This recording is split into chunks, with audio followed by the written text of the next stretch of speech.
might be the greatest catch I've ever seen in my life.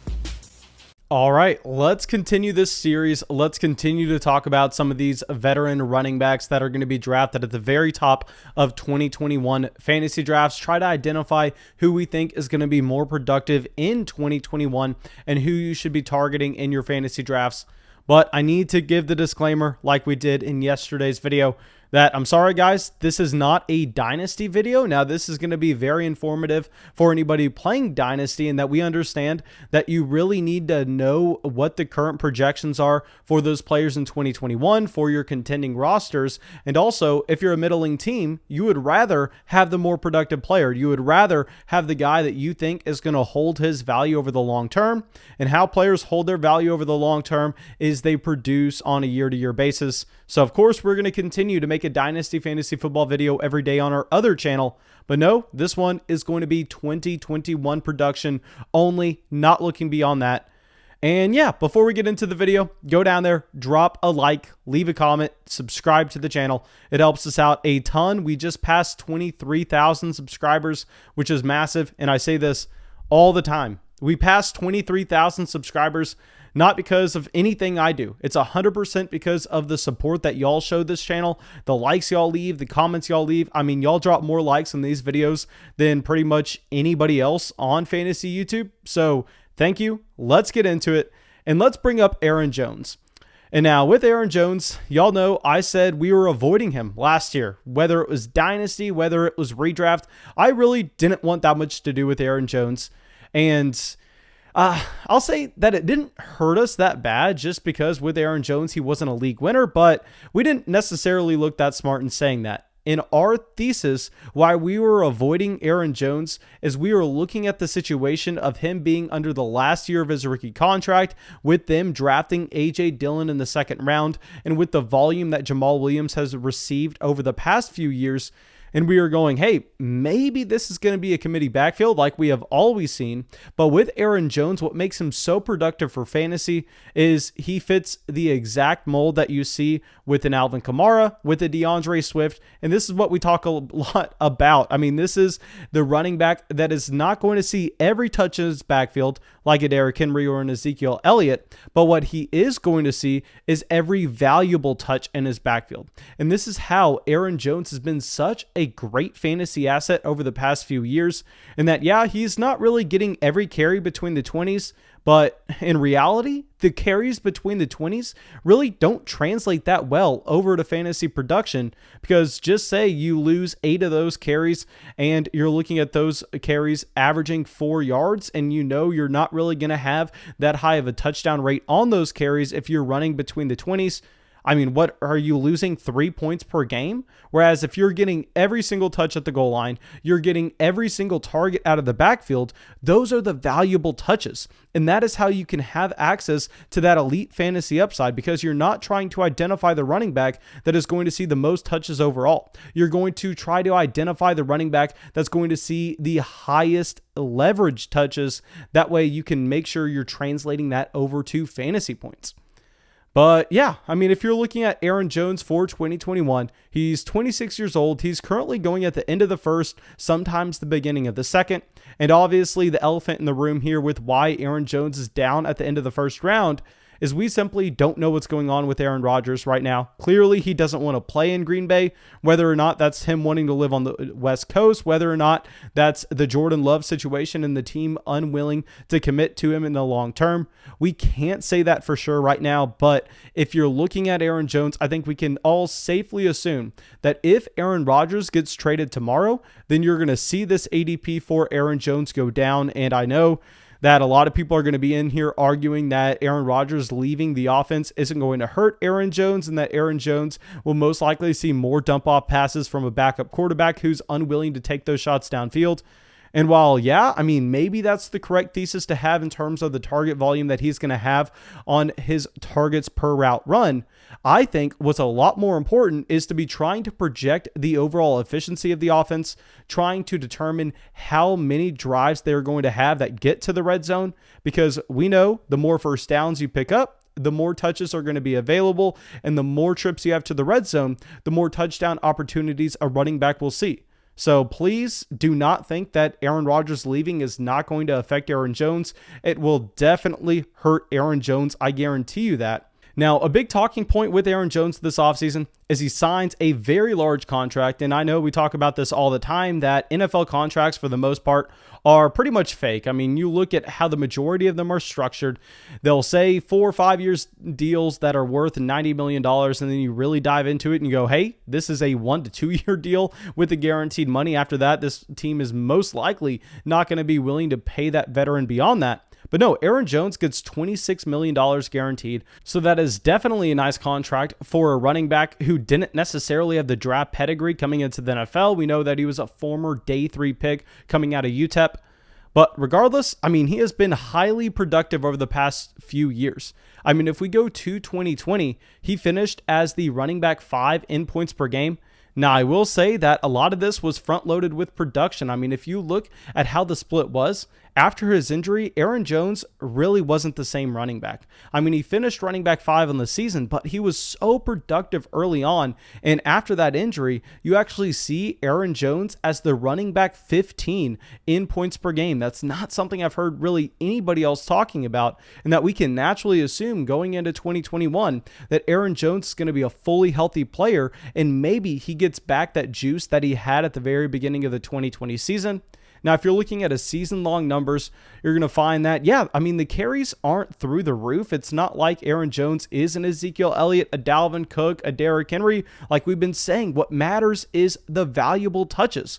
So he's getting 14 carries a game, but more importantly, he's seeing about 3.5 receptions a game, over 100 total yards, because we know that those receptions are going to naturally come with more yards in the way you're getting the ball on the field, and 11 touchdowns in only 14 games. So you really like to see that from Aaron Jones. And I mean, this is exactly what we saw in 2019. Now, I will say there was actually some touchdown regression. If you go back over to 2019, Aaron Jones finished as the running back 3 in points per game. He did this off of very similar volume with 15 carries a game, 3 receptions, close to 100 total yards. But it was the touchdowns that pushed him over the edge. That's what made him a league winner back in 2019 when he scored 19 touchdowns in 16 games. So, of course, you're never going to be able to predict that type of touchdown volume for any running back going into a year. And I will say this is my main concern with Aaron Jones, obviously, besides Aaron Rodgers getting traded.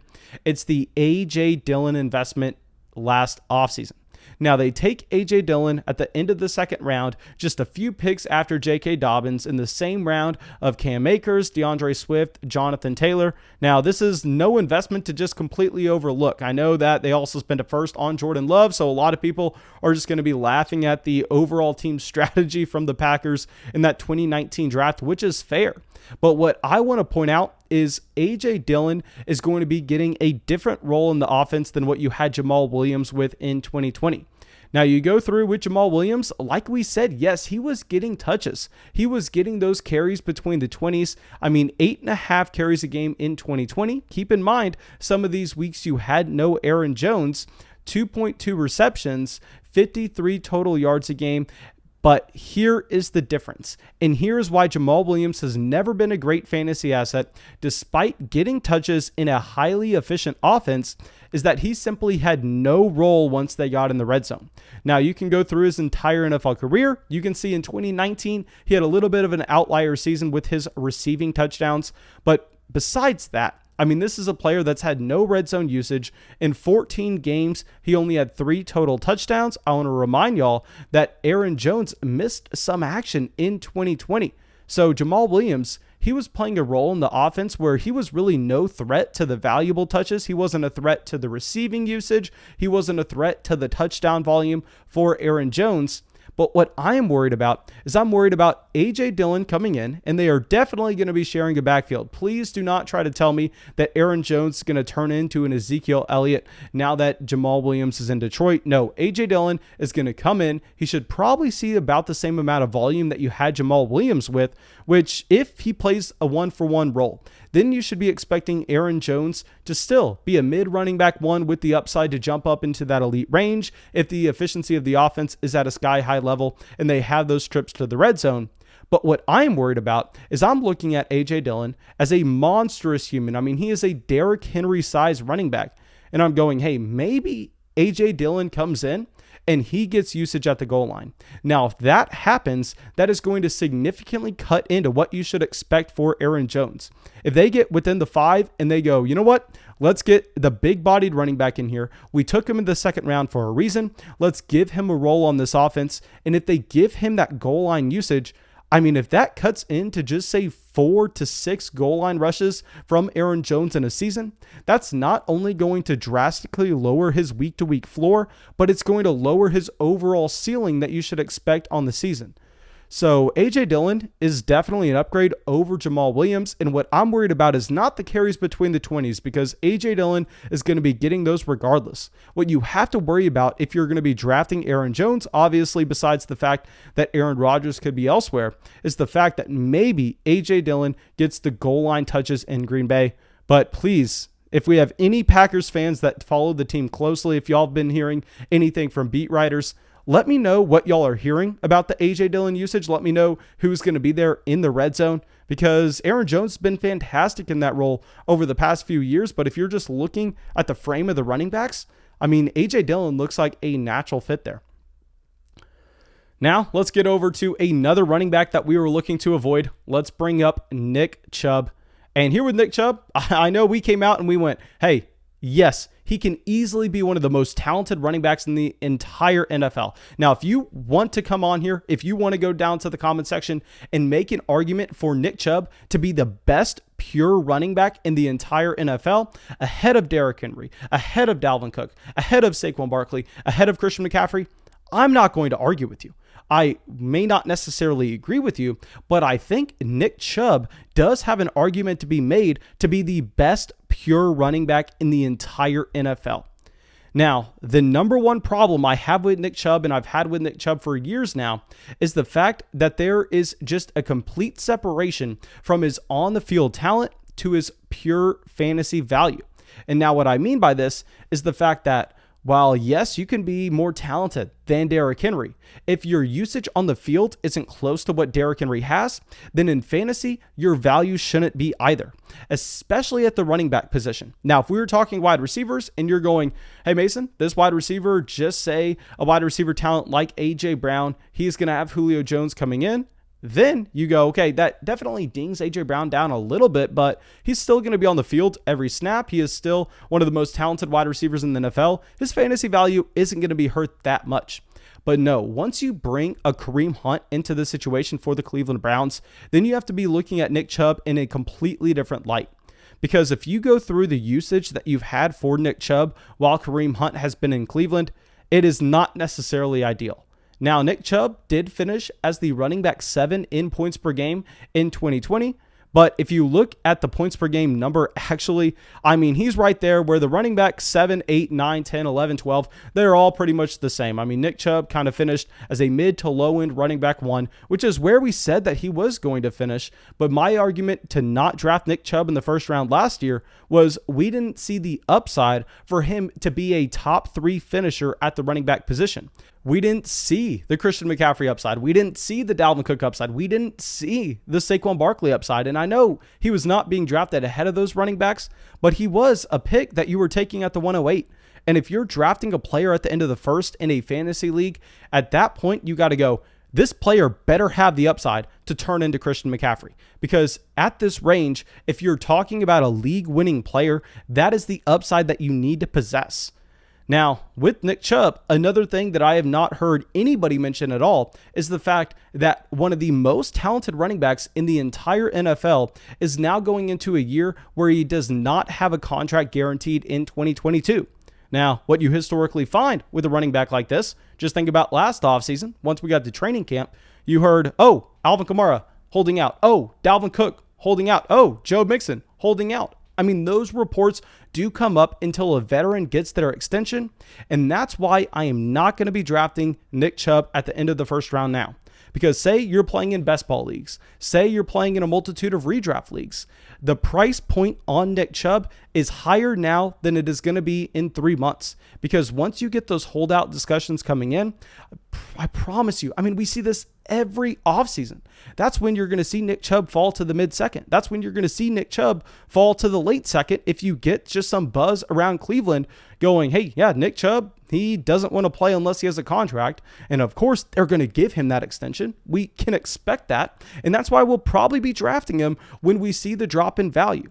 But if we go through and we talk about the usage that you've had for Nick Chubb, I mean, in 2020, yes, he did finish as the RB7. He had 15.8 carries per game. My problem with Nick Chubb is his usage in the receiving game. He had 1.33 receptions. Now, I am not going to be spending a first-round pick, I don't care how talented the running back is, on a guy that has 15 carries and 1.3 receptions per game.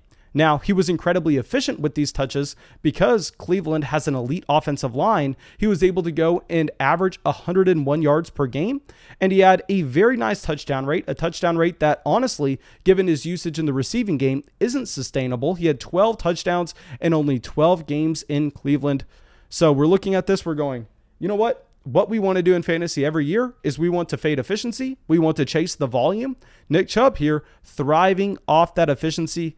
Now, if we take a step back, if we go to 2019, Nick Chubb did finish as a low-end running back 1 on the entire season, but I want everyone to remember, if you're zooming out and you're looking at this 2019 sample to try to evaluate Nick Chubb for 2021, because it's definitely relevant, you definitely have to look at a 2-year window. If you're just looking at what happened last year, you're missing out on a major piece because football is such a small sample, but you can't look at 2019 with the entire season, because Kareem Hunt was serving that suspension.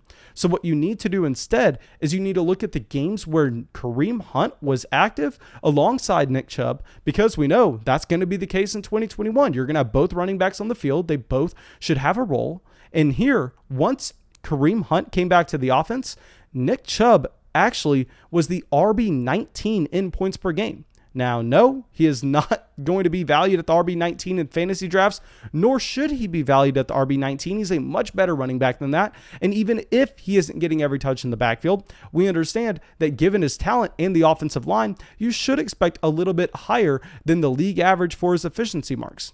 But what we is definitely need to point out here with Kareem Hunt coming back to Cleveland, what you had is you had Nick Chubb falling from 3.1 receptions with the first 10 games without Kareem Hunt. So he was at 3.1 receptions. He falls down to 1.3 at the end of 2019 with Kareem Hunt in the action. Now, this is notable because that's the same number that we saw in 2020. So now we have a decent sample to look at. And you know that Nick Chubb is not going to be able to be someone that even hits 2 receptions a game. I mean, I think his ceiling is probably 1.5 receptions per game as long as Kareem Hunt remains healthy in this offense, because we've seen it for 2 years now. So you're not going to be trying to tell me that Nick Chubb is a running back that's ever going to get usage in the receiving game. So now you're going, Nick Chubb, he has to be one player and one player only if he needs to hit that top 3 upside. He needs to be Derrick Henry. He needs to see 24 carries a game. He needs to lead the league in rushing. And unless he does that, he does not have the upside to be a top 3 running back in fantasy. Now, you throw in the fact that he doesn't have that long-term deal, and we know how talented he is, so his agent is going to be pushing for him to get that extension. So this adds up to most likely going to hear some holdout talks. Whether or not it happens doesn't matter, but we know the value is going to be lower when those discussions are occurring. So Nick Chubb, if you're playing in best ball, if you are playing in just say a multitude of redraft leagues and you're drafting right now, I'm not drafting Nick Chubb. I am waiting until we get those holdout discussions. Then if I want to pick him up at a discount, if I want to draft him at the middle of the second round or even the late second round instead of the late first round currently, that's when you do it. So looking at both running backs, it is a little hard to say which one's a better value. I will say if you're in this range of the draft, honestly, you may be better off going wide receiver. And I know a lot of people are going to hate to hear this. I know a lot of people are going to hate this video, which is completely fine. But go down to the comment section and let me know your thoughts. Let me know why I am wrong. But I think even with the Aaron Rodgers news circulating, we are going to have Aaron Jones as the better value in fantasy drafts, typically going 1 or 2 spots after Nick Chubb. And the reason we are doing this is because you're looking at Aaron Jones and knowing that he is going to get the receptions in his offense, where you cannot say the same thing about Nick Chubb. And we've also seen Kareem Hunt get usage at the goal line. So the A.J. Dillon usage at the goal line question is kind of the same thing there in Cleveland. So yeah, Aaron Jones is my pick for the better value, but please, please, please let me know why I'm wrong in the comment section. I love going down there, checking it out, and possibly having some people point some things out that I did not consider. But yeah, that's it. Thank you guys. I really hope y'all enjoyed the video. Drop a like, leave a comment, subscribe, and I'll see you in the video tomorrow. I really owe a massive thank you for all the Patreon supporters in Ben, Braden, Zach, Ryan, William, Derek, Justin, Marshall, Tyler, and Eamon. Thank you so much, guys.